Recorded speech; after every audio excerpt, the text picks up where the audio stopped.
নমস্কার বন্ধুরা, সুপ্রভাত। চট করে এক নজরে দেখে নেব যে আজকে আমাদের দিন কেমন কাটতে চলেছে। সবার প্রথমেই দেখা যাচ্ছে যে আপনারা নিজেদের মনের ভেতর ভেতর একটা মানে গণ্ডি কেটে নিয়েছেন, হ্যাঁ, যে এর বাইরে যাব না। অযথাই কিন্তু নিজের মন খারাপ করছেন। আপনাদের কোনো দরকারই নেই এতটা মন খারাপ করার। আপনি নিজে নিজে একটা বাউন্ডারি সেট করেছেন, ওই বাউন্ডারির বাইরে বেরোচ্ছেন না, কাউকে আসতেও অ্যালাউ করছেন না এবং অযথা মন খারাপ করছেন।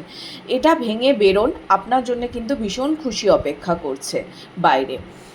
আর এখানে প্রচুর লোকজনের, আমি আগেও বলেছি যে বিয়ে কিন্তু ঠিক হওয়ার একটা চান্সেস আছে, এবং যার সঙ্গে বিয়ে ঠিক হবে বা যদি কেউ আপনাকে বিয়ের জন্য প্রপোজাল দিচ্ছে, সে হ্যান্ডসাম হবে। আসছে প্রপোজাল, এখনও হয়তো এসে পৌঁছায়নি, প্রপোজাল আসছে। আর ফ্যামিলি লাইফ ভীষণ ভালো, ইমোশনে ভরপুর থাকবে।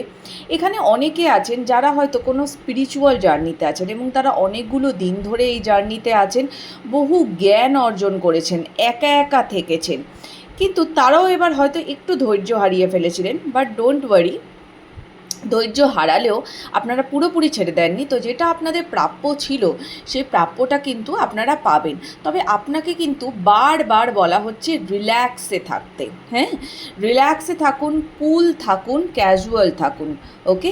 তবেই দেখবেন সবটা আপনি অ্যাচিভ করতে পারবেন। যখন আমরা কোনো কিছুকে না খুব চেপে ধরি, তখন আমরা সেটা অ্যাচিভ করতে পারি না। যত ছাড়া থাকবেন তত ভালো থাকবেন, কেমন? তো ঈশ্বরের স্মরণে থাকুন। দেখা হবে পরের রিডিংয়ে। রাধে রাধে।